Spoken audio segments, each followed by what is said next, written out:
The career that I will be talking about today is a strength and conditioning coach. Now, some may ask, what is a strength and conditioning coach?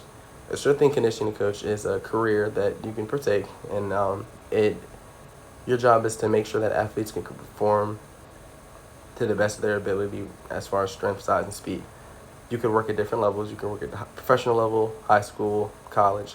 There's different levels that you can work at.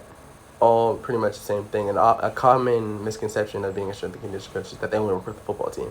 No, that's not true. At a college, at a university, anywhere, a strength and conditioning coach works with all teams and makes sure that all teams are ready to perform to the best of their ability.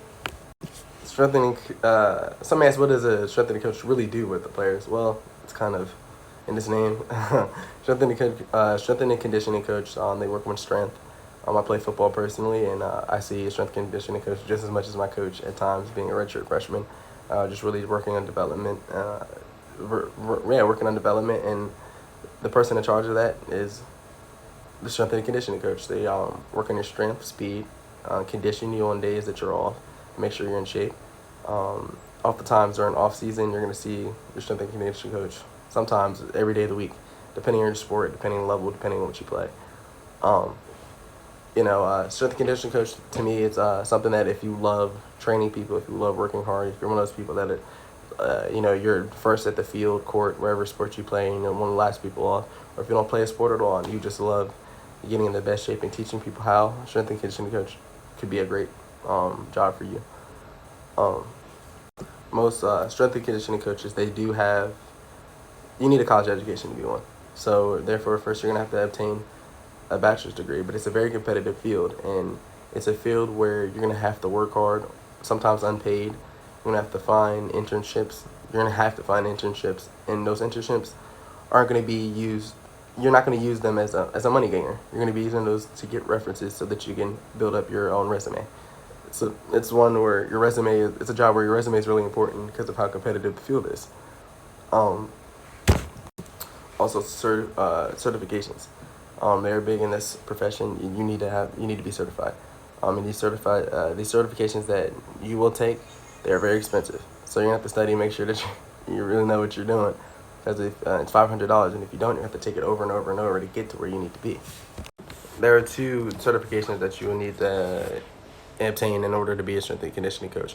One is being, excuse me, NSCA, Certified Strength Conditioning Specialist. The other one is CSCCA, and that's being a strength and conditioning coach certified. For the NSCA certification, you need to go to a proctor, and then you take an exam that is 4 hours long, and you have to take it within that time frame. For the second certification, CSCCA, you will go to a conviction, and from that point on, you would take a practical portion of a test where you have to demonstrate and teach how to do a back squat and bench press, and you have to make a 3-week program for a certain team that you were assigned, and you must defend against your program against other people on why your program is the best and why you would be the best strength and conditioning coach for that team. After those two certifications, if you remain a full-time strength coach for 12 years, you become a master strength coach, and there's actually a ceremony for you and all of those things. It's almost like the Hall of Fame of strength and conditioning. Another thing that might shock some people is when you become a strength and conditioning coach, you're hired by certain coaches at a certain university or high school.